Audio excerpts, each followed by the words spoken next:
Está começando o programa Independência, a voz da recuperação, uma parceria da ADUSMEC, Associação dos Usuários da Saúde Mental de Capivari, e da Rádio Alternativa FM 106,3.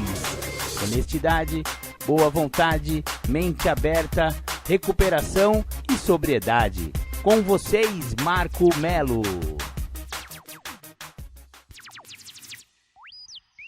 Legal, Marco Melo sou eu. Tamo junto. Tudo bem? Boa tarde. Aqui é Marco Melo e esse é o programa Independência do dia 24 de maio de 2020, em plena pandemia.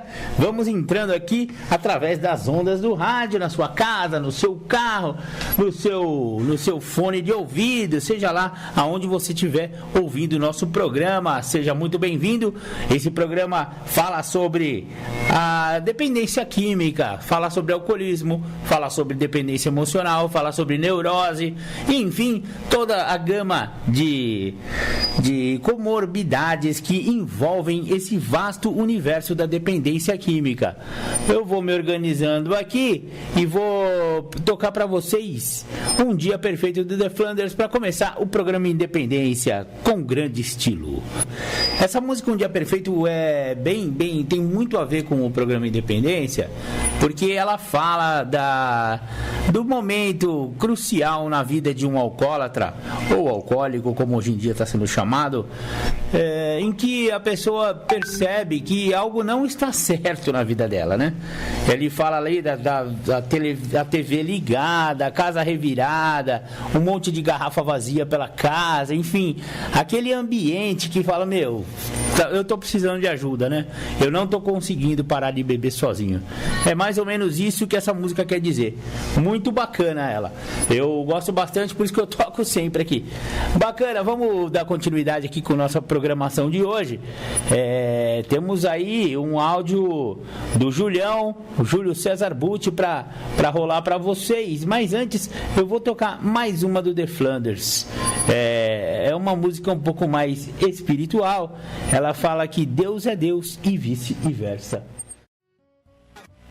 Legal. Essa é a vinheta nova da ADUSMEC, né? Associação dos Usuários da Saúde Mental de Capivari, que junto com a Rádio Alternativa, o Grêmio Recreativo da Rádio Alternativa, proporcionaram e proporcionam o programa Independência, a voz da recuperação, onde se abriu esse espaço para tirar o véu diante, né, da dependência química, do alcoolismo. A sociedade bota muitos mitos em volta, né, em torno desses temas, e aqui a gente vem para derrubar esses mitos, né? Legal, estamos aqui com minha convidada, minha querida Daniela. Daniela chegou aqui nos estúdios, está se ajeitando aqui, daqui a pouco ela vai falar um pouco de alcoolismo, né? Da experiência pessoal dela e tal. Daniela é uma colaboradora da ADUSMEC também lá, e ela participa de programas de anônimos, né? Não vamos falar qual, porque a gente preserva aí o anonimato da Irmandade e tal, né? Conforme a 11ª tradição das Irmandades Anônimas. Bacana. Pode entrar, Dani, por favor. Daniela, seja bem-vinda. Boa tarde, gente. Meu nome é Daniela. Eu sou mais uma colaboradora da ADUSMEC, como o Marcos falou, e também tenho um problema em comum, né, com os companheiros, o alcoolismo. E rapidinho que eu tô falando, né, só para dar um oi mesmo e falar que dia 13 de setembro vai completar 2 anos que eu estou sóbria. Parabéns, companheira. E graças ao meu poder superior que me ajuda e aos meus companheiros, né? Então eu sou muito grata ao nosso programa de Alcoólicos Anônimos, à nossa Irmandade e principalmente a Deus que tem me dado despertar espiritual todos os dias. Bacana! Seja muito bem-vindo ao programa Independência. Aqui os alcoólicos e os adictos sempre têm voz no nosso programa para falar sobre como foi a vida deles no alcoolismo, no uso de drogas, o que deu certo, o que não deu certo. Eu já vou adiantando que para quem tem a doença do alcoolismo, álcool não dá certo, e para quem é adicto, droga não dá certo. Então, parceiro, antes que você perca tudo, é melhor você botar a mão na consciência e aceitar que você tem uma doença e que ela pode ser estacionada desde que sejam aplicados os princípios espirituais do programa de 12 passos. Bacana! Como eu anunciei agora há pouco, vamos ouvir aí o Júlio César Butti, o Julião, falando do tema restrições, o problema. Bom, queria agradecer aí o convite. Eu vou falar para vocês sobre o tema restrição. Está claro que na nossa literatura do texto básico, que é um texto que eu acho de muito aprofundamento e importância para quem está entrando no programa. Obviamente, nós temos literaturas do tipo Isto Resulta, literaturas do tipo O Guia para Trabalhar os Passos de Narcóticos Anônimos, que são materiais de aprofundamento. Mas o texto básico é um material muito profundo também. Por quê? Ele fala logo no primeiro passo, dentro de todos os sintomas da doença, ele fala de algo que me chama muita atenção e me faz ficar atento para que eu não caia nas garras desta doença. Último parágrafo da página 22. Até abrirmos mão de todas as restrições, sejam elas quais forem, estaremos colocando em risco os alicerces da nossa recuperação. As restrições nos privam do benefício que este programa tem a oferecer. Somente livrando-me de todas as restrições é que nós nos rendemos. Então, quer dizer que o que são as restrições? São as minhas vontades. Quando eu me restringo a que as minhas vontades têm que ser feitas, eu estou totalmente dado e passo, naquele momento, a sobreviver pelo meu ego. Então, quem determina para mim, dentro da construção do meu ego, é a realização das minhas vontades. Quer dizer que, se forem feitas todas as minhas vontades, eu estou satisfeito, estou feliz, estou contente, vou ter um dia maravilhoso. Qualquer vontade minha que não seja feita, então eu me restringo a buscar entender por qual motivo aquela vontade não foi realizada. E quando eu me restringo, eu sinto. O sentir me incomoda. O sentir me priva do benefício. Se o benefício que esse programa me oferece é a libertação da doença da adicção, e a doença da adicção ela está na minha maneira de pensar, por que sentir me restringe? Por que o Júlio, ao ter que ter contato com algo que se apresenta à vida dele, que o faz sentir aquele momento, seja positivo ou negativo, seja um momento de euforia ou um momento de depressão, por que ao sentir me restringe? Porque eu vou ter que lidar com a resposta daquilo. E lidar com a resposta daquilo que eu estou sentindo é o grande problema. Esse é o X da questão. Eu não estou habilitado a isso. Eu não tenho essa habilidade para isso. Eu não estou nessa pegada para isso. Eu não tenho essa dinâmica. Como eu não tenho essa dinâmica, eu não consigo fazer o processo acontecer. Não consigo. E como eu não consigo, eu não entro em recuperação. E eu preciso entrar em recuperação. Eu preciso me tratar. Eu preciso me recuperar. E me recuperar não é mais parar de usar droga. Eu estou com 25 anos que eu não faço uso de nenhum tipo de substância psicoativa, não uso álcool, não tomo energéticos, não como pimenta. Eu me restringo a alguns tipos de medicamentos que eu tenho que tomar, mesmo hoje eu tendo a necessidade de uma ajuda medicamentosa por parte de um aconselhamento clínico, até mesmo um aconselhamento psiquiátrico. Eu me restringo a algumas medicações, porque eu sei que algumas das mesmas são alteradores de humor. E aí, quando me tiram ela, o meu humor fica desestabilizado. Então, eu preciso ter o entendimento, dentro do fator do motivo que as restrições me privam do benefício, de entender o que são restrições. Restrições são vontades. E da onde partem as minhas vontades? Parte dessa construção do meu ego. Se o meu ego não está sendo satisfeito, então o que eu sinto me incomoda profundamente. E isso que me incomoda profundamente é o que vai acabar por me controlar. Então eu preciso entender por que eu estou sendo controlado por uma situação que vem de forma externa, mas me incomoda de maneira interna. Porque tudo que eu penso em ter, que vem desta vontade do meu ego, que é interno, por muito, é através do que eu vejo, é através desse prisma em relação ao que eu estou enxergando, que me dá a ideia que aquilo eu preciso, que aquilo vai ser bom para mim. E na realidade, nem sempre estou precisando daquilo. Às vezes é um tênis, é uma calça, um chinelo, é uma camiseta, ou é um óculos, ou é um celular, é alguma coisa de ordem material. Geralmente é de ordem material. Nem sempre é por parte emocional. Mas eu preciso estar muito atento, eu também tenho que ter a compreensão para poder discernir o que é que está me acontecendo, o que eu estou sentindo, o que está me restringindo a sentir. É porque é algo de forma material que eu gostaria de ter e não estou podendo ter no momento? Ou é por parte de ordem emocional? Em relação a uma questão amorosa, sexoafetiva? Ou é uma questão também de ordem profissional, do emprego que eu almejei e ao chegar lá a vaga já tinha sido preenchida? Então as restrições me privam do benefício, e o maior benefício que esse programa tem a me oferecer é a libertação da doença da adicção. Então eu tenho que interpretar que eu sou doente da doença da adicção, não é das drogas, não é do álcool. O que me fez doente foi a adicção, eu tenho que me libertar dela e tenho que entender que esta doença ela trabalha num tríade. Ela trabalha na minha maneira de pensar, ela trabalha na minha forma de agir e no meu ser como um todo. Se ela trabalha no meu ser como um todo, esta minha maneira de pensar dentro do tríade da doença é o que me controla. Porque aí eu me restringo a ter que entender por quais motivos eu estou tendo que sentir e não quero sentir.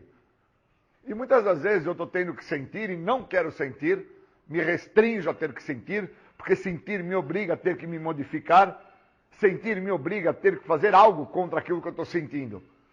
Se eu estou muito depressivo, se eu estou muito triste, se eu estou muito angustiado, estou sentindo aquilo, estou choroso, aquele momento me obriga a fazer algo para que eu saia daquele quadro. Não tem como não sentir, não tem como não fazer algo. Senão o que vai ser a minha vida? Um mar de lamúria? Um quadro de depressão profunda? Então o primeiro passo do programa dos Anônimos, eu acho que ele é de extrema importância para uma pessoa que tem uma característica com ele, que é o meu caso, chamado adicção, que é um problema que trabalha num tríade, trabalha na minha forma de pensar, no meu jeito de ser e na minha maneira de agir. Então, como trabalha no todo do Júlio esta doença, eu preciso entender por que eu me restringo também no todo. Porque eu me restringo a sentir, eu me restringo a falar, eu me restringo a escutar, eu me restringo a fazer parte, eu me restringo a não entender o que está me acontecendo. Por quais motivos eu ainda continuo a me restringir, entendendo que a restrição, ou me restringir do que está acontecendo e se apresentando, vai me privar de um benefício, o benefício de não ficar na situação que eu estou. Então, por muitas vezes, o outro trazia a ideia para mim, que era para mim parar de me drogar, parar de beber álcool, parar de roubar, parar de mentir, parar de trair, parar de enganar, parar de fazer da minha maneira. E eu me restringia com a narrativa do outro, porque eu achava que quem é o outro para estar falando aquilo para mim? E essa restrição que eu criava em relação ao que o outro estava falando, eu não entendia que era uma manifestação pura e egocêntrica do meu ego, que me fazia acreditar na ideia, através da minha parte psíquica, dentro de uma das características do tríade da doença, que está dentro da minha maneira de pensar, quem é o outro para falar isso para mim? E aí eu me restringia em relação ao que o outro estava falando e não desfrutava do benefício, que era entender que o que o outro estava por falar, o outro estava primeiro por ver o que eu estava fazendo. Ele estava falando, mas antes dele falar, ele já tinha, através da retina dele, tinha tomado contato com as minhas ações, tinha tomado contato com o que eu estava fazendo, com a maneira como eu estava agindo, com o todo que eu estava sendo. O outro já tinha visto aonde eu ia chegar.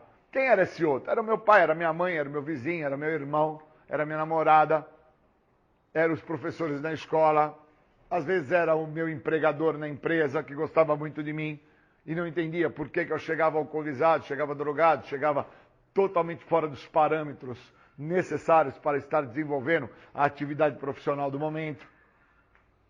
Então as restrições, elas trabalham na vida do Júlio dentro de um prisma, dentro de um parâmetro muito maior do que somente me restringir a não parar de usar álcool e droga. E eu me restringia em tudo, em vários aspectos. Como eu trouxe para nesse momento a narrativa em relação a me restringir ao que o outro está por falar. Quem é o outro que está por falar o que ele não sabe o que está acontecendo comigo? Sabe sim. Porque através da minha ação, através do meu modo de agir, através da resposta do que eu estou fazendo, porque ele está vendo dentro de um prisma, ele está entendendo onde eu vou chegar.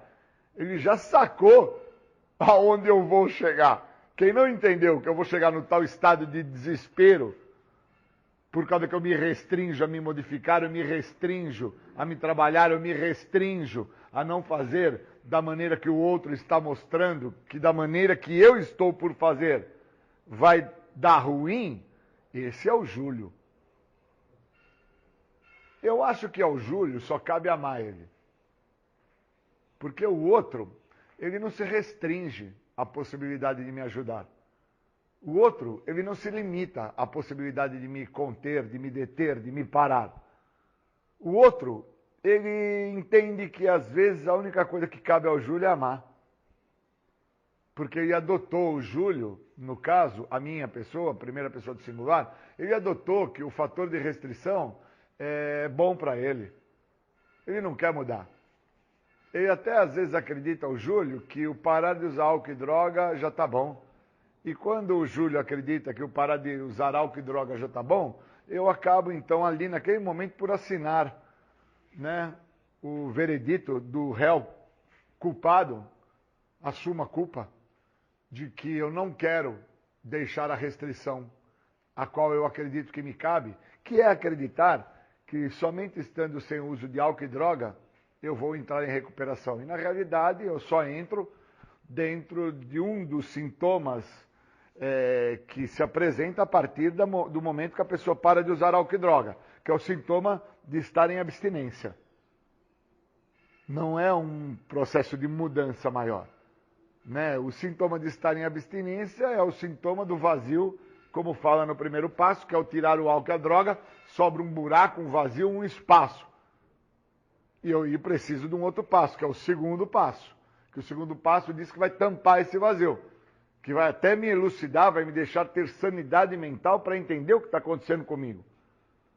Eu preciso ter essa compreensão. Então as restrições me privam até mesmo de ter essa compreensão, porque eu começo a acreditar dentro de um fator a qual eu me restringo a permitir com que o outro me ajude, aonde o outro está me deixando claro que somente parar de usar álcool e droga eu vou saber meia verdade. Então se eu me restringo somente a acreditar que a recuperação se dá por estar sem uso de álcool e droga, eu estou extremamente comprometido. Eu estou cada vez pior dentro do que a doença apresenta a ser. Porque a doença, ela deixa claro que o sintoma mais óbvio desta doença é o uso de álcool e droga. E que esta doença ela é reconhecida como uma coisa. E é esta coisa que eu tenho que ter compreensão. Então eu não posso me restringir à ideia que eu sou doente porque eu usei álcool e droga. Eu tenho que entender que se eu me manter dentro desta maneira de pensar, que é uma maneira chula, uma maneira fútil até de narrar o meu problema, esta coisa, acreditando que eu sou desta maneira porque eu usei álcool e droga. Não. O uso de álcool e droga, ele é o resultado final de muito do que eu me restringi a me modificar. E essa minha restrição não vem de agora, ela vem da minha infância.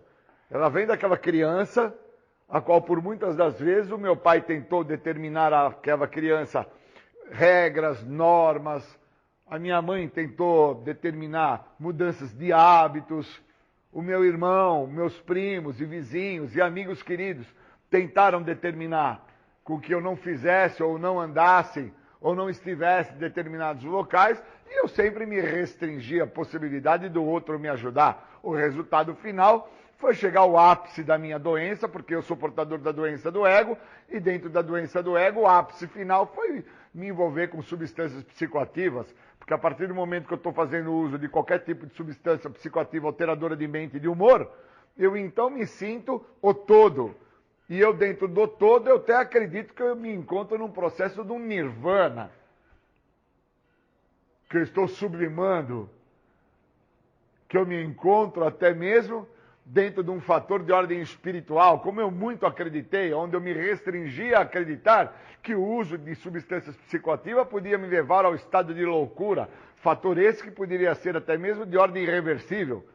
E me restringindo a esta ideia, por muito pouco eu não chego ao estado total de loucura e perco a minha própria identidade, perco quem eu sou, e deixo de entender de onde eu vim, aonde eu cheguei, agora que eu cheguei, que eu tenho nas mãos o programa, para onde eu posso ir com o programa. Então as restrições me privam de todo esse processo de aprofundamento, as restrições me privam de todo esse conteúdo magnífico que o programa me oferece, partindo já da ideia que consta na nossa literatura, que a única coisa que o programa de 12 Passos oferece é a libertação da doença da adicção, um segredo que tanto escapou ao Júlio, e esse segredo que tanto me escapou, parte do tríade da doença, porque eu nunca quis mudar minha maneira de pensar. Obviamente eu não mudaria nunca minha forma de agir, e o meu ser no todo, ele nunca deixaria de ser um ser que se restringisse à ideia de que eu trago um problema comigo. Problema esse que tem um nome e uma definição, uma coisa.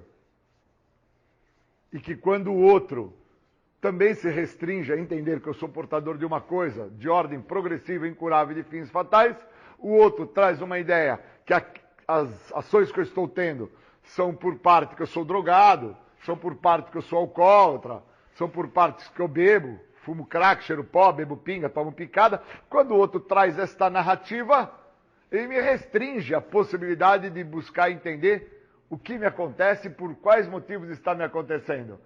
E aí eu fico com a ideia que tudo que eu estou fazendo é porque eu sou drogado. Tudo que eu estou fazendo é porque eu sou bêbado.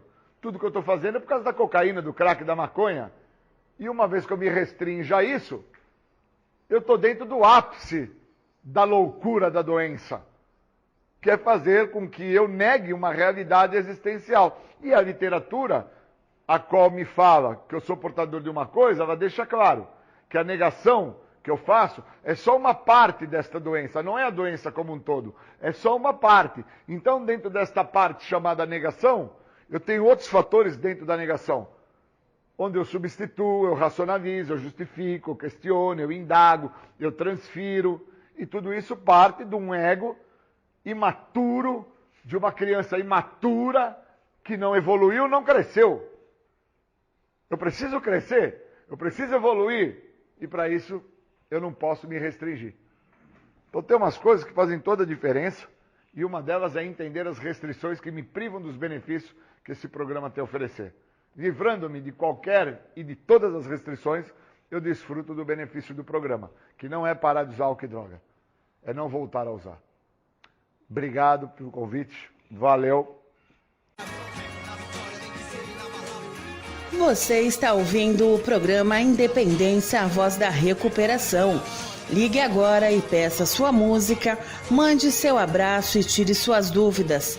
3492-3717 ou pelo WhatsApp 99650-1063.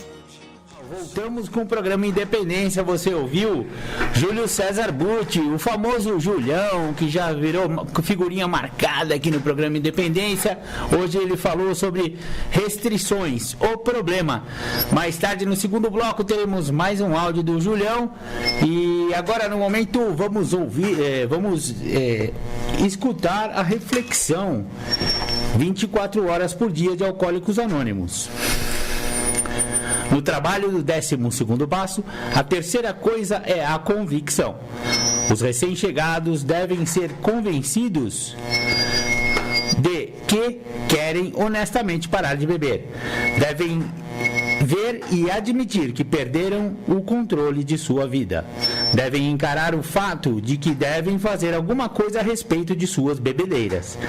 Devem ser absolutamente honestos com eles mesmos e se encarar como realmente são. Devem se convencer de que precisam renunciar à bebida e ver que toda a sua vida depende dessa convicção. Será que me interesso o suficiente por outros alcoólicos a ponto de ajudá-los a alcançar esta convicção? Legal, esse foi então a reflexão 24 horas por dia de Alcoólicos Anônimos. Dani, vou abrir seu áudio aqui, tá aberta já? Deixa eu ver. Capivari já te ouve, fique à vontade. Você parece que tinha uma reflexão que você ia ler aí, ou você ia falar sobre doença do alcoolismo, é isso? Isso, Legal. Boa tarde novamente. E o que eu queria falar, na verdade, é a respeito da última vez que eu vim aqui, eu vim falando sobre o álcool sendo uma das primeiras mortes, que causa mais mortes, na verdade, né? No ranking mundial. E segundo a OMS, da Organização Mundial da Saúde, eu peguei aqui uma pesquisa, eu vou dar uma lida para vocês. O uso nocivo de álcool mata mais de 3 milhões de pessoas a cada ano.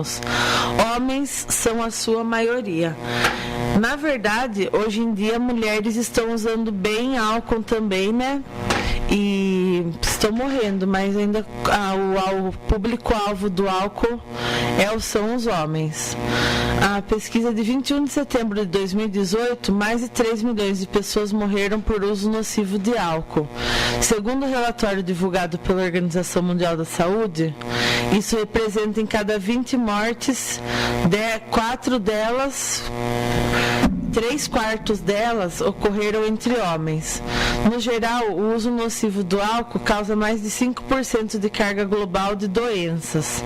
Ou seja, o álcool ele não traz só a morte, né? Mas ele gera bastante doença crônica e onde as pessoas acabam ficando doentes, como hepatite, cirrose, polineuropatia, polineurite e, enfim, doenças que deixam o corpo sem resistência, né? Porque o álcool ele acaba tirando toda a resistência do corpo. O relatório Global Status Report em 2018 apresenta um quadro abrangente do consumo de álcool e da carga de doenças atribuídas do álcool em todo o mundo. Também descreve os países que estão fazendo para reduzir esse problema. Muitas pessoas, suas famílias e comunidades sofrem as consequências do uso nocivo do álcool por meio de violência, lesões, problemas de saúde mental, como câncer, acidente vascular cerebral, e disse Tedros Adhanom Ghebreyesus, acho que é isso que se pronuncia, Marcos, não sei. Diretor-geral da OMS, enfim, é o diretor-geral da OMS que se chama Tedros. É hora de intensificar as ações para evitar essa séria ameaça ao desenvolvimento da sociedade para ter um mundo mais saudável.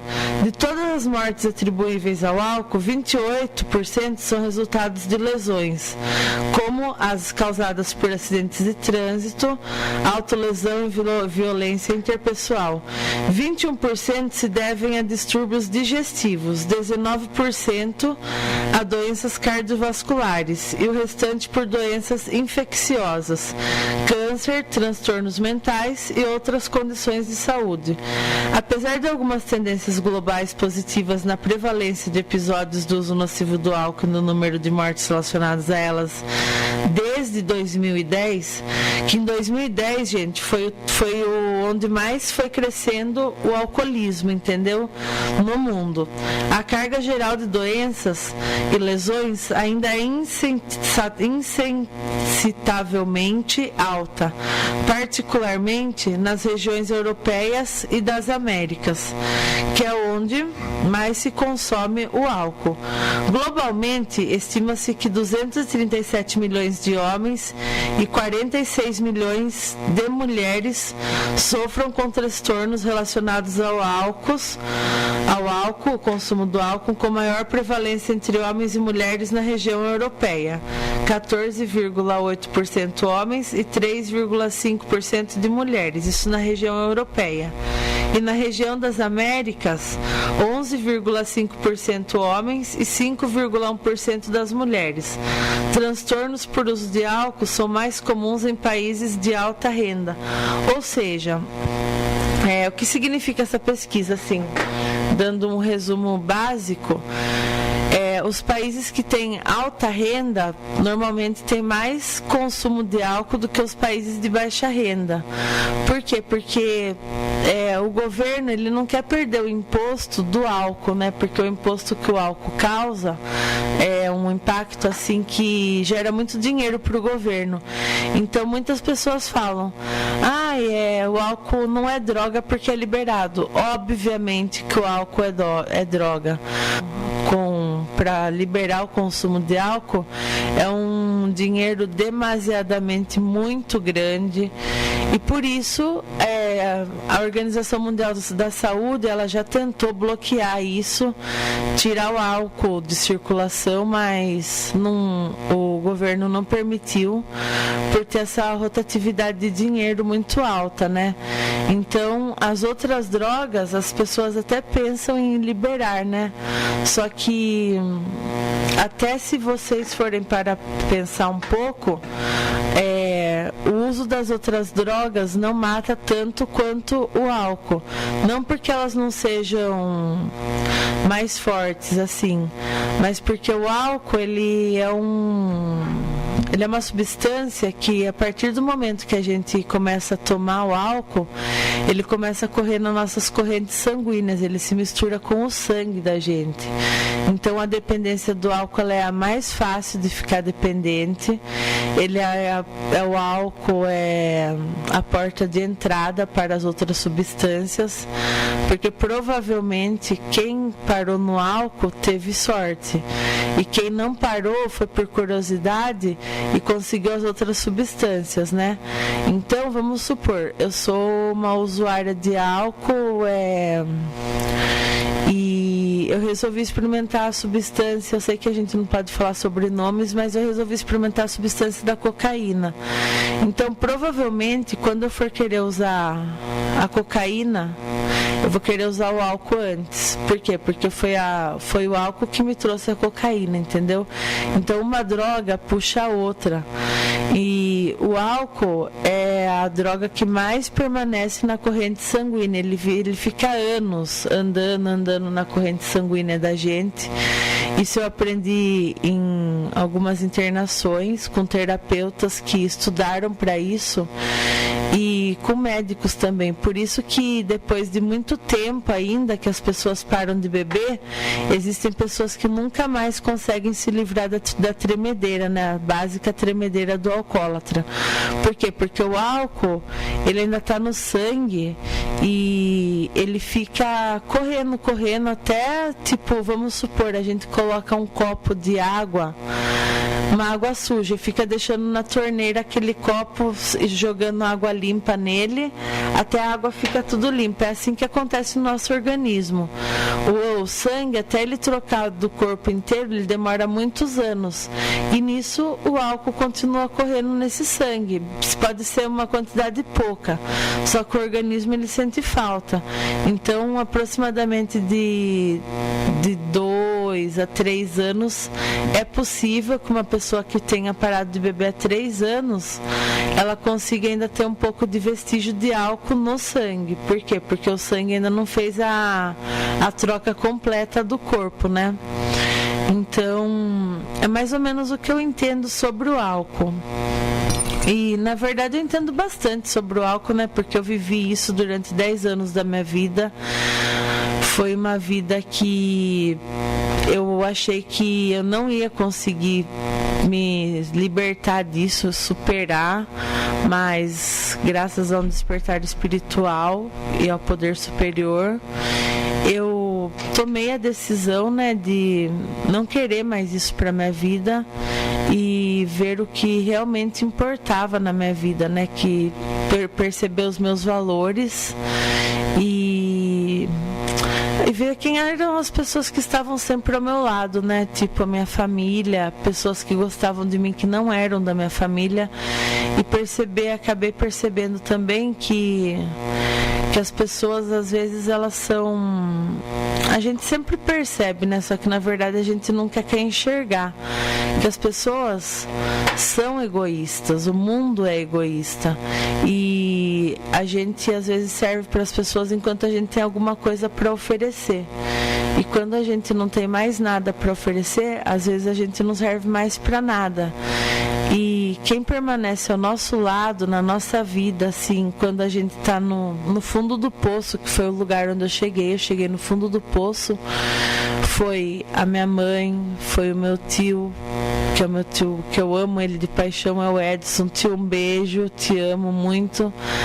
E a minha irmã, a Gabriela, a Graziele, a minha mãe, a Eliana, a minha avó, que é um anjo na minha vida, e foram pessoas da minha família.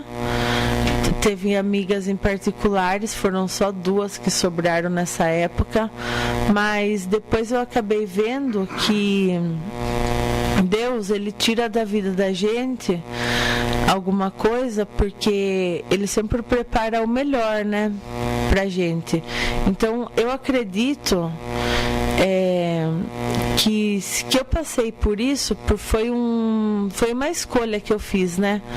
Tipo, eu resolvi beber, mas eu não sabia que eu ia me tornar uma viciada no álcool. Por quê? Porque eu não sabia que o meu organismo era de um adicto, né? Ou seja, adicto que significa viciado em. E é uma pessoa viciável. E eu não sabia que o meu organismo era viciável. Eu achei que se eu tomasse, eu ia conseguir parar.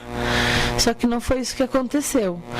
Mas, porém, quando eu consegui ter esse despertar espiritual e parar, eu vi que Deus tirou da minha vida coisas que não me agregariam em nada. E Ele colocou pessoas novas no meu caminho, pessoas boas, pessoas que me compreendem, pessoas que são amigas em circunstâncias que não são de interesse material, interesse financeiro, e diversas áreas da vida da gente, que a gente sabe que sempre tem aquelas pessoas que são interessadas em alguma coisa, né? Pessoas que são amigas por segundas intenções. E Deus, ele tirou da minha vida essas pessoas e trouxe pessoas novas. Hoje eu agradeço a Deus pelos amigos que eu tenho, pelos meus companheiros do AA e pelos companheiros dos outros grupos diversos, né, que fazem parte da nossa irmandade aqui de Capivari e de outras cidades também. E pessoas que a gente pode contar quando a gente menos espera, tipo, para uma ligação, para falar como a gente está se sentindo. E a partilha é a melhor parte de tudo isso, né? Porque só uma pessoa que já passou pelo que você passou vai saber entender o que você está passando. Então, por isso que é muito importante a partilha em Alcoólicos Anônimos, em Narcóticos Anônimos, Neuróticos Anônimos, né? Porque a gente passa por problemas que às vezes a gente acha que ninguém vai entender. E realmente, né? Tipo, vamos dar um exemplo. A minha mãe, ela não é uma alcoólatra. Eu sou uma alcoólatra, em recuperação, vai fazer 2 anos que eu estou sóbria, mas a minha mãe, tipo, vamos supor que hoje me desse uma vontade de beber, batesse aquela vontade assim, nossa, tô com vontade de tomar alguma coisa. Se eu falasse isso pra minha mãe, ela ia falar o quê? Você vai voltar a beber, porque você tá alcoólatra de novo. Ela não iria entender como um alcoólatra entende, entendeu? Porque um alcoólatra passa pelo mesmo problema que eu. Ou seja, no programa de Alcoólicos Anônimos ou do Narcóticos Anônimos, dizem que a vontade dá e passa, né? Graças a Deus, eu nunca tive vontade, não sei se um dia eu vou ter. Eu espero que eu não tenha, né? Porque eu não sei como que eu ia agir dessa maneira. Na verdade, a partilha é uma das coisas mais importantes, né? E você também pode partilhar com um amigo, você que está sofrendo desse problema, você que acha que você que está ouvindo, né? E acha que a sua vida não tem mais solução, não tem mais jeito. Procure conversar com Deus ou com o poder superior do seu entendimento e se perguntar, converse com você mesmo e fale assim: o que está acontecendo com a minha vida, né? Por que eu estou permitindo que isso aconteça comigo? E eu tenho certeza que dentro do seu coração você vai achar a resposta certa. E você tem que rever os seus valores, tipo, isso tá te fazendo bem? Você tá deixando de lado pessoas que você ama para você praticar esse uso? Você vai ter algum benefício? As pessoas que estão do seu lado, que você convive no uso, são realmente seus amigos? Ou você está deixando de dar importância para sua mãe, para sua esposa, para o seu filho, por conta de um vício que não vai te levar a nada e só está te levando para baixo? Então, meu conselho, a minha alavancada final foi isso, entendeu? Eu coloquei os meus valores acima, os meus princípios e valores acima de tudo.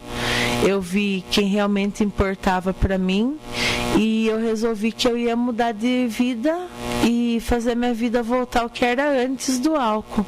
E graças a Deus e poder superior de entendimento de cada um, ao nosso grupo, eu consegui entender, eu consegui alavancar minha vida de novo. E eu tenho uma reflexão não, é uma passagem bíblica, né? Está no livro de Isaías 41:10. Por isso não tema, pois eu sou seu Deus. Eu o fortalecerei e o ajudarei com a minha mão direita na sua vitória. Então, Deus, ele fala pra gente não temer, que tipo assim, ele tá disposto a nos ajudar assim que a gente pedir ajuda pra ele.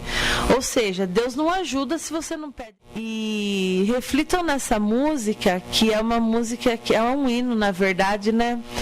E ele fala pra gente não temer, pra gente sempre confiar em Deus, porque Deus, ele tá presente na nossa vida em todos os momentos. Às vezes a gente acha que ele abandonou a gente, que ele não tá perto da gente, que por algum motivo ele se esqueceu da nossa existência, mas não, ele sempre está junto com a gente, está pronto para ajudar.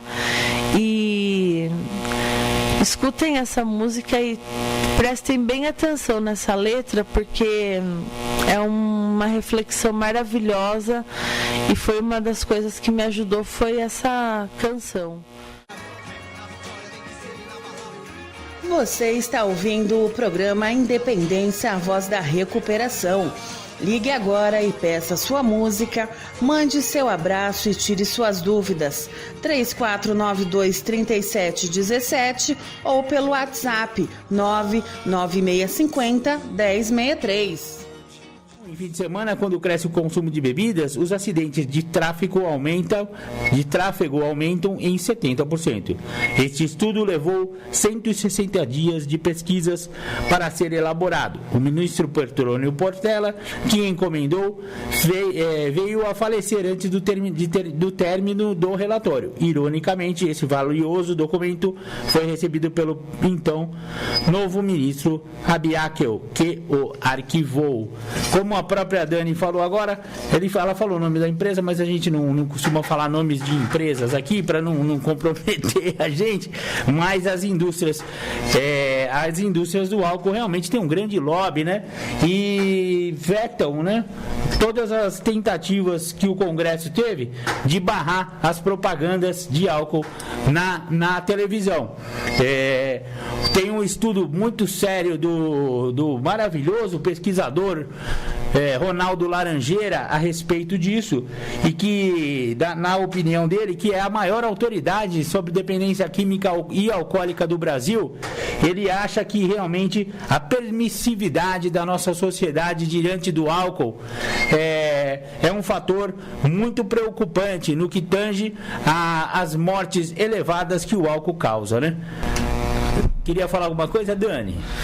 Então, na verdade, você falou agora das empresas, né? Que normalmente eu não tenho costume de não divulgar nomes, né? Eu falo sempre os nomes, apesar de não poder falar de nenhuma empresa, mas as empresas, elas gostam de lucrar, na verdade, parece que com as desgraças das pessoas, né? No caso dessa empresa que eu falei em especial, e que é uma indústria muito grande, que tem a rotação de álcool maior, assim. E eu queria falar agora a respeito de um pouco sobre sentimento e álcool. Às vezes, a maioria das pessoas tem problemas, né? A maioria não, todas as pessoas têm problemas. E o álcool, ele é um antidepressor quando usado no começo. Então, o que acontece? Às vezes a gente não está preparado para enfrentar certos tipos de situações que poderão ocorrer no nosso dia a dia. Então, a gente acaba recorrendo ao álcool como uma válvula de escape, né? Onde o álcool, ele mascara o nosso problema. Por quê? Porque o álcool, no começo do nosso uso, ele começa a liberar endorfina, serotonina, noradrenalina, que são substâncias de prazer. E o que acontece com o nosso cérebro? O nosso cérebro, ele fica satisfeito, e o problema que a gente tem pode ser perda de um familiar, uma separação, ou qualquer problema que esteja te afligindo, entendeu? Você vai lá, você toma o seu álcool, ou você usa a sua droga de preferência, e esse problema, ele some da sua vida por um tempo. Mas quando o efeito passa, o problema volta, e ele volta demasiadamente bem grande. E daí você vai querer tomar uma dose maior para ver se vai ter mais liberação de endorfina, serotonina, noradrenalina, que são realmente as substâncias do prazer, que vai te dar o prazer imediato de novo. Mas a partir desse momento, quando você começa a mascarar o seu problema usando álcool ou outra substância, essas substâncias na mente de um adicto, que é um cérebro que é diferenciado da pessoa normal, né? Eu já falei sobre isso. Ele vai parar de liberar substâncias do prazer, ele vai começar a liberar o cortisol. E é onde o Marco tocou no ponto agora que ele leu sobre o trecho do livro, que o cortisol, como ele é a substância depressiva, ele libera a agressividade, ele libera a depressão, enfim, tudo que acontece de ruim assim, que a gente vê normalmente é uma cena típica, né? Tipo, eu frequento um bar, eu sou um pai de família, por exemplo, e lá no bar eu sou amigo dos amigos, só que na minha casa, com a minha mulher, com a minha esposa, com meus filhos, eu quero ser o bambambam, né? Eu chego lá e falo, o que está acontecendo? Dou uma de machão e tal. E por quê? Porque o álcool, ele transforma o caráter, né, de uma pessoa. Na verdade, não que ele transforma o caráter, ele mostra os defeitos do caráter, que se a gente tivesse são, a gente não estaria mostrando esses defeitos de caráter. E o álcool, ele tem o poder de desenvolver os defeitos do caráter, de ficarem mais visíveis. Então, por isso que as pessoas, elas fazem isso, né? Em casa elas são uma coisa, sem o álcool, com o álcool são outra coisa, e perto de outras pessoas com o álcool elas são uma coisa, e sem o álcool são outra coisa. Por quê? Porque o álcool, ele encoraja. O álcool é a droga que dá mais coragem, né? Com o álcool você vira o Superman. Então ele começa a te dar coragem para você falar o que você nunca teve coragem de falar, para você fazer coisas que você não teve coragem de fazer. Mas infelizmente o álcool, ele é uma coisa que ele mexe muito com o cérebro, né, com o sistema nervoso central. E os nossos sentidos, eles se modificam, né? Por isso que muitas mortes, por isso que, na verdade, a OMS fala que a maioria das mortes são causadas pelo álcool, mas não só pela substância bebendo a substância diretamente, mas pelos acidentes que o álcool traz, pelas doenças, porque a gente perde os sentidos, né? Ele mexe com os sentidos do cérebro, do sistema nervoso central, onde a gente acaba tendo visões distorcidas.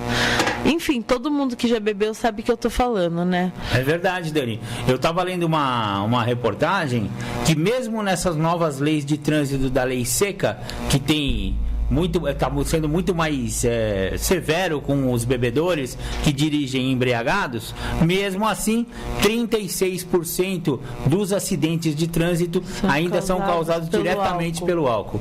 É um absurdo, né? Um terço dos acidentes é porque o neguinho tomou uma e saiu dirigindo aí, né? E na verdade, quando acontece isso, né, Marcos, é uma família que você pode ter bebido todas, assim, mas não prejudique uma pessoa que não tem nada a ver, uma pessoa que tem uma vida inteira pela frente, porque você pode estar interrompendo o futuro brilhante de alguém, entendeu?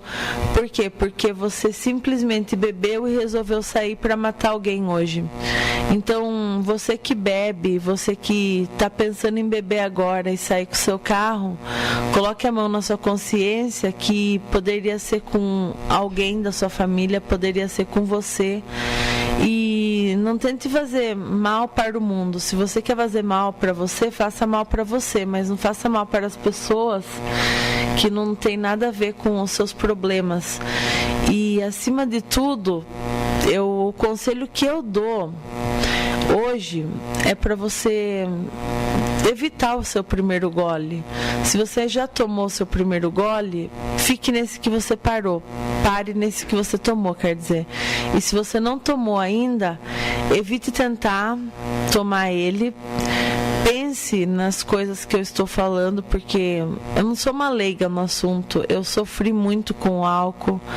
Eu fiquei, no ano de 2016, eu fiquei tetraplégica por conta do álcool. Eu não conseguia me mexer. Eu quase perdi a minha vida pelo álcool. E por quê? Foi por uma coisa que não valeu a pena. Hoje eu vejo que o álcool ele teve uma importância na minha vida pro mal. E enfim, eu sei que eu passei com álcool, eu não desejo isso para ninguém. E eu acredito que as pessoas que estão bebendo, estão iniciando, elas acham tudo o que eu achava, né? Que o álcool é uma diversão, que quando a gente quer parar, a gente para. E que, enfim, que o álcool é uma coisa boa. Só que o álcool não é uma coisa boa. O álcool destrói família, o álcool destrói vida, o álcool destrói saúde. O álcool, um alcoólatra numa família consegue mexer com 15 a 17 pessoas no mínimo, entendeu? Você consegue prejudicar 17 pessoas ao seu redor. Eu posso numerar essas pessoas entrando em pais, mães, irmãos, cunhados, cunhadas, companheiros de trabalho, patrões, amigos. Por quê? Porque são pessoas que convivem ao seu redor. Então você não está prejudicando só você. E gostam de você, né, Dani? Pessoas que... É verdade. Exatamente, pessoas que gostam, e nem tanto as que gostam, mas as que precisam de você. Por exemplo, se você tem que trabalhar numa empresa onde você é um encarregado de uma solda, por exemplo, e você está lá embriagado, as pessoas vão depender daquela peça que você vai soldar para elas fazerem o trabalho dela. Então, quantas pessoas vão depender dessa peça que você está fazendo para produzir essa peça? Vamos supor que seja umas 5 pessoas. Você está bloqueando o trabalho de 5 pessoas porque você não está conseguindo fazer o seu. Então, você está prejudicando só aí 5 pessoas no seu dia de bebedeira. E... sei lá, eu acho que a vida, ela é curta. Eu não acredito que a gente tenha uma vida só, entendeu? Eu acho que a gente tem várias vidas em apenas uma vida. E estava falando com o companheiro Marco aqui também, né? Eu acredito muito na lei do retorno, tipo, o que a gente faz aqui, não é que a gente paga, é aqui se faz, aqui se paga, né? É o ditado. Mas eu acho que o que a gente colhe, a gente planta. Então, se você está colhendo, plantando um álcool, obviamente que esse álcool ele vai te dar um retorno, né? Ele vai poder te dar uma doença, vai te causar uma separação no seu relacionamento, você vai perder a confiança de um filho. E daí, mais pra frente, a gente tem o discernimento, né? A gente tem o discernimento de falar assim, nossa, por que aconteceu isso com a minha vida, né? Por que a minha esposa se separou de mim? Por que o meu filho não olha mais pra minha cara? E aí a gente vai olhar para trás e vai ver, tipo, isso é uma coisa que acontece depois que a gente para, depois que a gente põe a mão na consciência e a gente vê que a gente teve perdas irreparáveis, coisas que jamais vão voltar atrás, entendeu? Muito bem. São as presepadas que o álcool traz na vida das pessoas, né? Eu estou fazendo... esse é o último ano de jornalismo que eu estou fazendo. Parabéns, Marcos. Obrigado.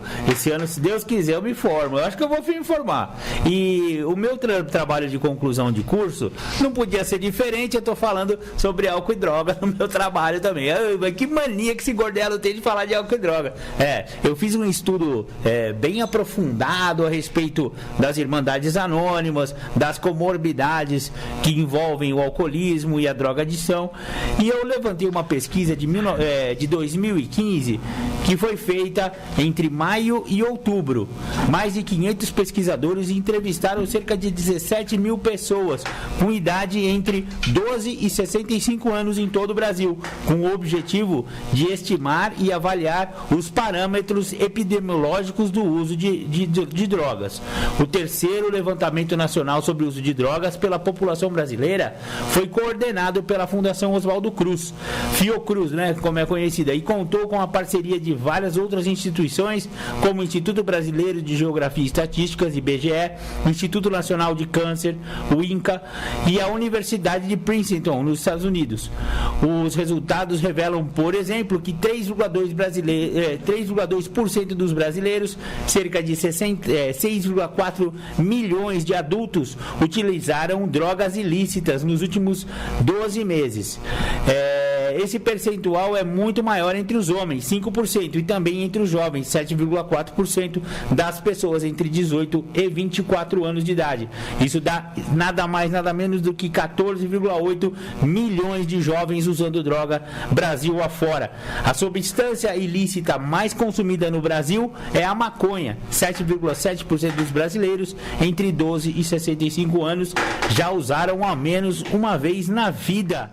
Dos 30 dias anteriores, 0,3% dos entrevistados afirmaram terem feito uso da droga, mas grande parte dos dados considerados mais alarmantes com relação aos padrões de uso de drogas no Brasil não estão relacionados, porém, a substâncias ilícitas, e sim ao álcool. É aí que eu queria chegar. Mais da metade da população brasileira de 12 a 65 anos declarou ter consumido bebida, pelo menos uma dose nos últimos 30 dias.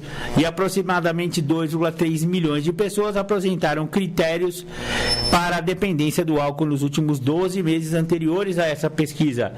Só que o problema é que a galera ainda acha que a droga que mais mata não é o álcool. Acham que é crack, que é cocaína. Então 4,4 milhões de pessoas reportaram ter discutido com alguém sobre o efeito do álcool. Mas apesar de todos esses dados, a percepção do brasileiro quanto às drogas é distorcida, pois atribui mais riscos ao uso do crack do que do álcool. 44% das pessoas acham que a primeira droga associada ao maior número de mortes é o crack, só que só 26,7% colocaram o álcool no topo do ranking. Porém, o álcool ele mata mais do que todas as outras drogas juntas. Pode falar, Daniela. Primeiro, tem um ouvinte aqui em especial, ele comentou agora comigo aqui. a respeito das lives, né, gente? Por causa do coronavírus e como essas lives estão incentivando as pessoas a beberem, né? Porque toda live que tem é bebida, toma bebida, toma bebida, toma bebida e pede uma doação de comida ou de uma doação em reais e com essas lives, enfim, as empresas de álcool, né? Elas estão lucrando muito, por quê? Porque essas lives, elas estão chamando o pessoal para beber, né? Fala, vamos beber, escutando a nossa live, tal. E com isso, as pessoas estão, como elas estão em casa, né? Como que posso falar? Como é, Marcos, a palavra que a gente está usando para ficar em casa? Isolamento social. A gente tá, no isolamento social, a gente fica lá, né? Eu, na verdade, não fico porque eu não bebo mais, mas eu acredito que se eu bebesse, com certeza eu estaria no isolamento social bebendo, escutando as lives da sofrência, né? Mas, enfim, essas empresas, elas estão fazendo bastante a propaganda da bebida em si, falando sobre vamos tomar isso, e patrocinando, falando que é para ajudar contra as vítimas do coronavírus, do Covid-19, né? E na verdade, as lives ajudam com o Covid-19, mas também ajudam essas empresas a crescerem.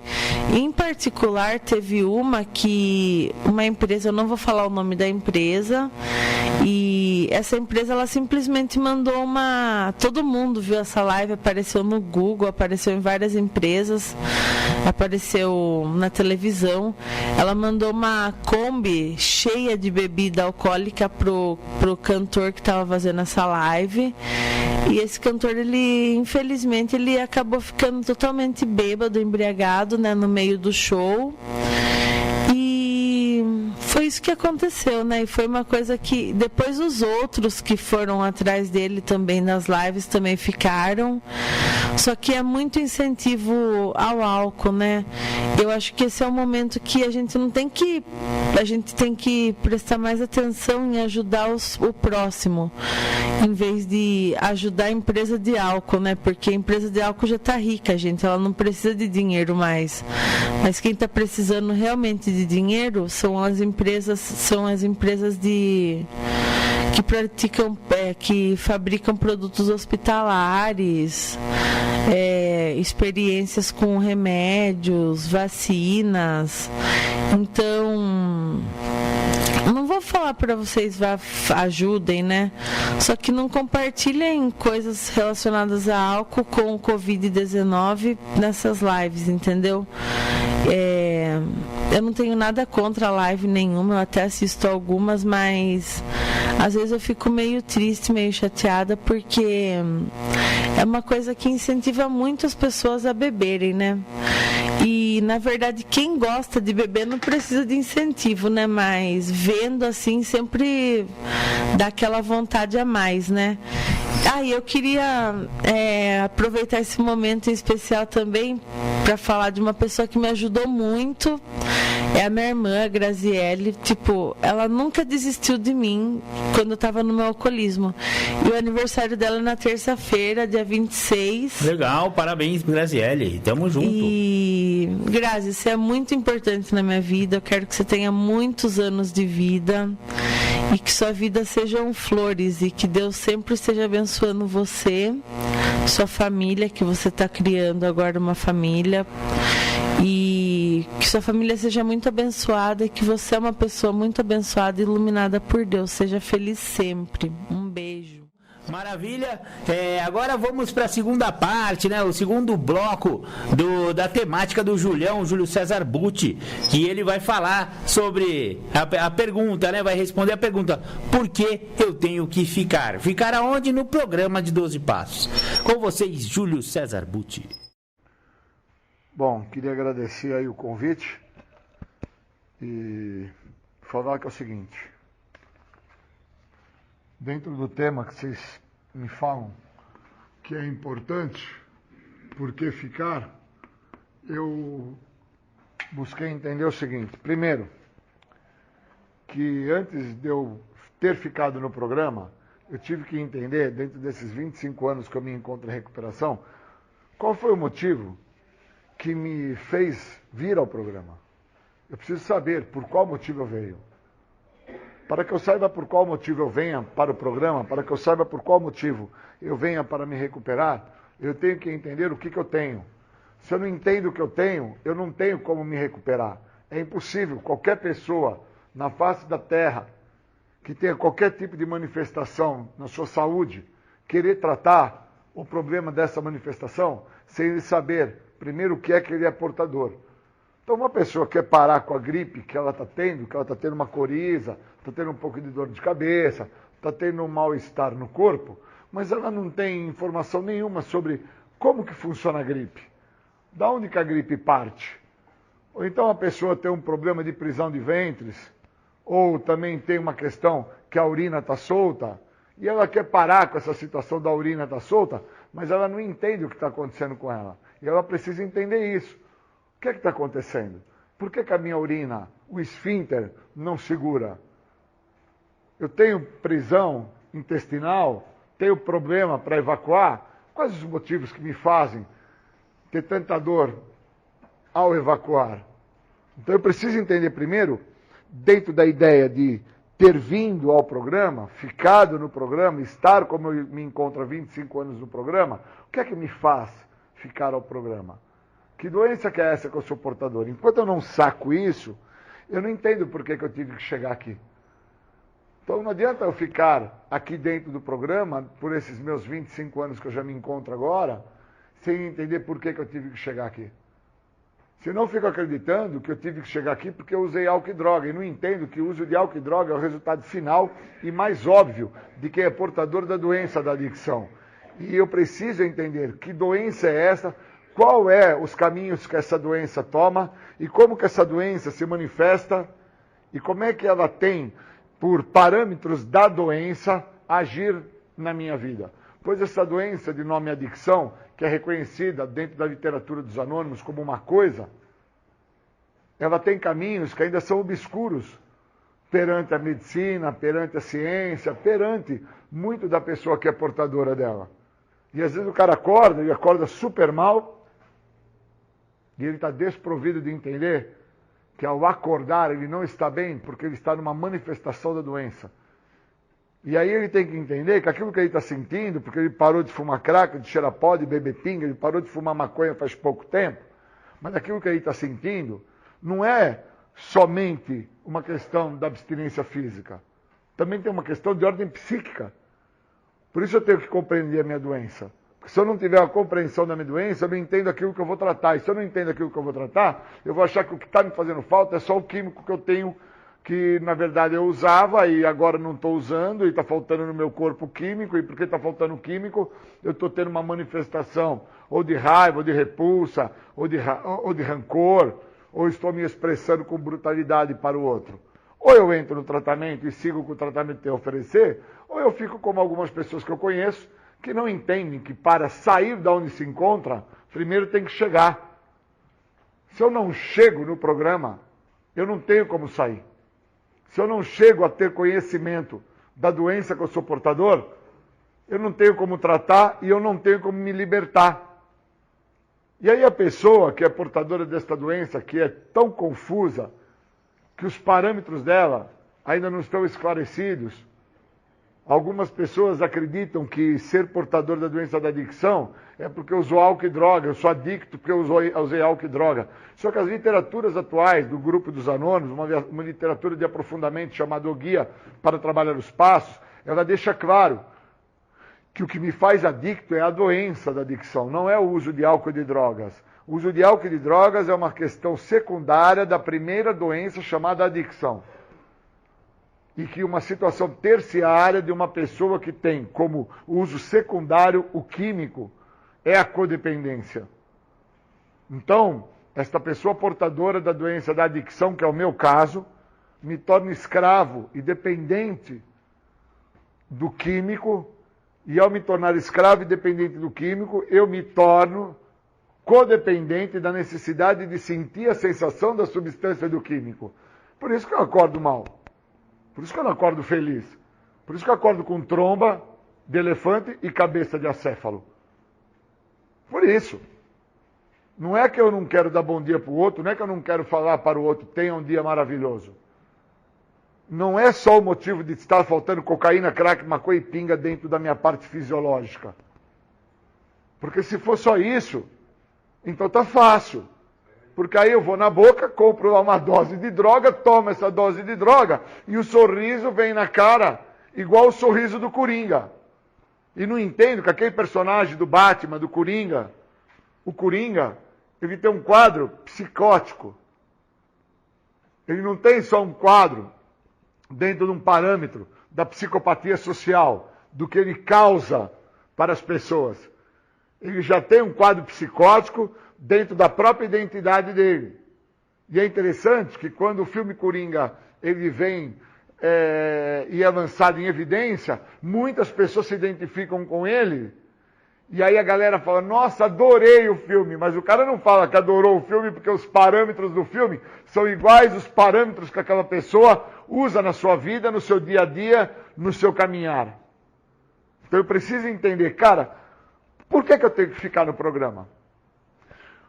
O que é que eu tenho que saber que me traz ao programa? Ao chegar aqui, o que é que eu tenho então? Agora que eu estou aqui, o que é que eu faço com o que eu tenho? Aonde que o programa vai me ajudar? Os passos, eles têm qual importância e fazem qual função no tratamento? Se eu não tiver um parâmetro de entendimento aonde dentro do triade da doença, na minha maneira de pensar, agir e ser, eu entenda que eu chego ao programa porque eu trago uma perda psíquica. Essa perda psíquica eu tenho que reconhecer onde eu me encontro. Então, aonde que eu me encontro? Eu me encontro dentro do sistema de tratamento, me encontro no grupo anônimo, me encontro no sistema carcerário, me encontro num leito hospitalar. E agora que eu me encontro dentro de um desses parâmetros, eu tenho que entender por que eu tenho que ficar onde eu me encontro. Então, eu estou dentro do sistema carcerário e ainda estou me debatendo com a ideia que eu tenho que ficar lá dentro, porque eu não consigo compreender por que eu tenho que ficar, que é para deter um padrão de um comportamento abusivo que eu tenho. Comportamento abusivo esse que me priva dos benefícios que a liberdade me dá. E os benefícios que a liberdade me dá não é carro, moto, barco, lanche, jet ski. Os benefícios que a liberdade me dá é de poder entender aonde eu me encontro. E quando eu não me encontro liberto para saber aonde eu me encontro, eu estou preso dentro de algo. Então eu preciso entender que eu estando preso dentro da minha própria maneira de pensar, eu não me liberto. E se eu não me liberto, eu não consigo chegar onde eu estou. E aí o cara, onde ele está, ele quer sair. Então o cara está dentro do sistema carcerário e quer sair da cadeia. O cara está no leito hospitalar e ele quer sair da cama do hospital. O cara está dentro de um centro de tratamento, nem chegou no centro de tratamento, mas já quer sair. Eu preciso entender por que eu tenho que ficar primeiro, já que eu quero sair. Eu preciso entender. Cheguei ao programa, por que eu tenho que ficar no programa? Onde que o programa vai trabalhar? Esse programa funciona no quê, para quê, quando e como? Senão eu entro dentro do programa anônimo de 12 passos, ou entro dentro do sistema de reclusão social carcerário, ou entro dentro dos parâmetros emergenciais de um hospital, que são 3 exemplos distintos, mas 3 exemplos de vivência social, e não entendo aonde que eu me estou. Onde que eu estou? Estou no hospital fazendo o quê? Vim no centro de tratamento fazer o quê? Estou preso por quais motivos? E qual que é a ideia entre esses 3 parâmetros? É sair, eu quero sair, eu quero sair. Então o que você quer? Você quer se libertar? Se libertar da onde? Da prisão que você mesmo construiu? Essa prisão está onde? Está dentro da sua maneira de pensar. Então dentro do triade da doença de um ser, no meu caso, Júlio, 25 anos limpo, portador da doença da adicção, portador de uma doença aonde ela teve a sua manifestação aos 11 anos de idade e ficou manifestada através dos 2 sintomas da doença, compulsão e obsessão, por 20 anos seguintes. E aí, com 30 anos de idade, esse cara consegue receber uma bênção divina, algo muito maior do que ele acredita ser merecedor. Porque o que o mantinha acreditando, dentro da maneira de pensar dele, que aquilo que ele tinha era bom, era a vida que ele achava que era legal. E o programa vem para quebrar esse paradigma e mostrar que o programa vai me fazer ter uma vida muito melhor do que todas as vidas que eu acho que eu já vivi. Por isso que tem essa parte da literatura que fala isso. Vamos viver uma vida muito melhor do que todas as vidas já vividas. Então, quando eu leio a literatura, quando eu entro em contato com o programa, quando eu entendo onde eu me encontro, por quais motivos eu tive que chegar, quando eu tenho esse reconhecimento, eu entro em tratamento. E quando eu entro em tratamento, não tem o que me para mais. E aí eu consigo lidar com a vida da maneira que a vida se apresenta e viver o que a vida está se apresentando. Então, se eu estou num leito hospitalar, eu não tenho o porquê de questionar ao estar no leito hospitalar. Se eu fui levado ao sistema carcerário, estou num processo de reclusão social, eu não vou reclamar. Eu vou ter o entendimento que ao ter chego e ter entrado dentro do sistema carcerário, é oriundo de um comportamento abusivo, de um comportamento nocivo que eu trouxe para a minha vida. E uma vez que eu chego no centro de tratamento, que está sendo me dada a oportunidade do programa de recuperação, e eu não entendo o motivo a qual eu tenho que ficar, mas a minha ideia é sempre a mesma, uma ideia que visa a liberdade. Qual liberdade eu quero? A liberdade dentro da minha maneira de pensar, onde quem grita e quem pede liberdade é o meu ego. Que ego é esse? É um ego exigente. Da onde vem esse ego exigente, esse ego impositor, esse ego que quer ser dominador? Vem das minhas vontades próprias, dos meus interesses próprios, daquilo que eu acredito que é bom para mim. Por isso que eu fiquei me drogando muitos anos. Porque eu achava que o que era bom para mim era aquilo que eu sentia, da forma que eu sentia, do jeito que eu fazia, aonde o outro não manda na minha vida, eu não pedi para nascer, agora que eu nasci a minha família tem que bancar e tem que ficar comigo, e com isso eu não conseguia deter um ego rígido, impositor, contínuo, ditador, que me obrigava a acreditar que daquela maneira eu ia vencer. E o programa vem e quebra esse paradigma dessa crença pré-estabelecida que eu tinha comigo. O programa vem e para tudo isso e me mostra que ser menos é mais. Me mostra que fazer parte do programa é estar vencendo. E o que o programa tem a me oferecer é muito mais do que eu mereço, do que eu preciso, mas para isso leva um tempo. E como eu consigo entender que eu não tenho controle, porque o programa me mostra que eu perdi o controle, que eu sou portador de uma vida ingovernável, que eu não tenho domínio, como o programa me mostra isso, me favorece muito a chegar ao programa. E aí me favorece muito na ideia, por que eu tenho que ficar? Porque eu não tenho controle, porque minha vida é ingovernável, porque os parâmetros a quais eu escolhi para a minha vida, o resultado final, seria aquilo que eu estava fazendo, que era o uso da substância psicoativa. Não é importante ser cocaína, crack, maconha ou pinga. O que importava era sentir uma sensação que me tirasse da onde eu me encontrava, no que era real e verdadeiro. E muitas das vezes, aquilo que é real e verdadeiro eu não quero sentir. Que já é que meu pai faliu, que meu pai morreu, que meu avô faliu, que meu avô morreu, que a minha mãe casou de novo, que o meu irmão deu bem na vida, que o meu irmão tem uma outra história. Eu não quero lidar com isso que é real e verdadeiro. Eu quero muitas das vezes acreditar dentro de uma ideia que eu tenho construída, que as coisas têm que ser da maneira que eu acho que tem que ser. E aí o programa me mostra que eu tenho que ficar, e ficar cobra. Ficar dói. Ficar é algo que é para poucos ter que ficar. Então não dá para mim querer sair de um local aonde eu não cheguei. É impossível eu sair da onde eu não cheguei. Então eu vou dar um exemplo prático da minha vida, que dentro dos 25 anos que eu me encontro sóbrio, quando eu saio para fazer uma atividade de esporte, eu só consigo me libertar da atividade de esporte quando eu chego. Eu saio, faço o percurso da atividade de esporte, e quando eu retorno, não é um retorno, é que eu cheguei. Eu cheguei, essa é a parada. Eu cheguei. Muda tudo. Isso faz toda a diferença. Então eu queria agradecer muito que o processo de recuperação ele é de extrema providência para quem está dentro do programa. Quem não está, precisa chegar. E aqueles que chegarem, precisam ficar. Se não ficarem, não vão desfrutar do único benefício que o programa oferece. A libertação da doença da adicção. O resto, desculpa, mas é farelo. Obrigado. Legal, voltamos com o programa Independência, a voz da recuperação. Vocês ouviram aí Júlio César Butti, por que eu tenho que ficar? Muito bacana a temática do Julião, viu? Da hora. Legal, vamos voltar aqui com o programa Independência. Daniela só me confunde, ela fica falando fora do ar aqui. Quer falar, Daniela? Ó, abre seu microfone. Parla. Boa tarde de novo, gente. Acho que vocês estão cansados de ouvir minha voz hoje já, né? De jeito maneira. Seja sempre bem-vinda ao programa Independência, Dani.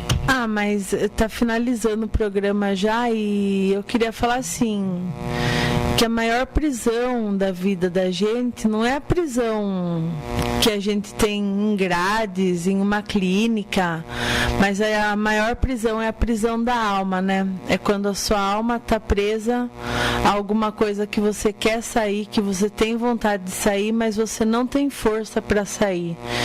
E a única coisa que pode mover a sua alma é o amor, né?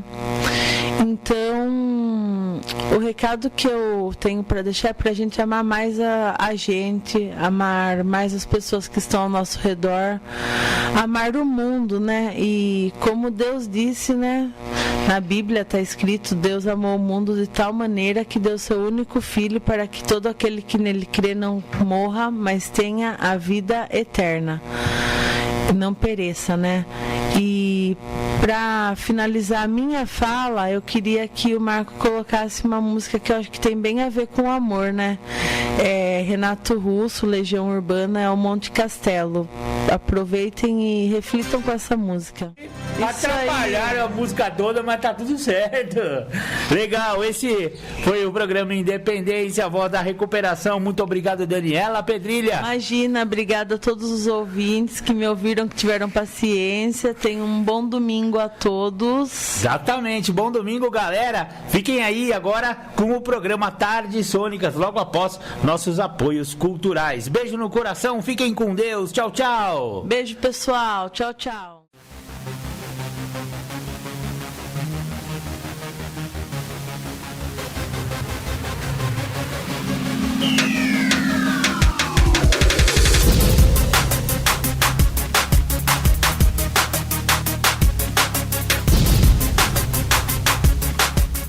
Você ouviu o programa Independência, a voz da recuperação, uma parceria da ADUSMEC, Associação dos Usuários da Saúde Mental de Capivari, e da Rádio Alternativa 106,3.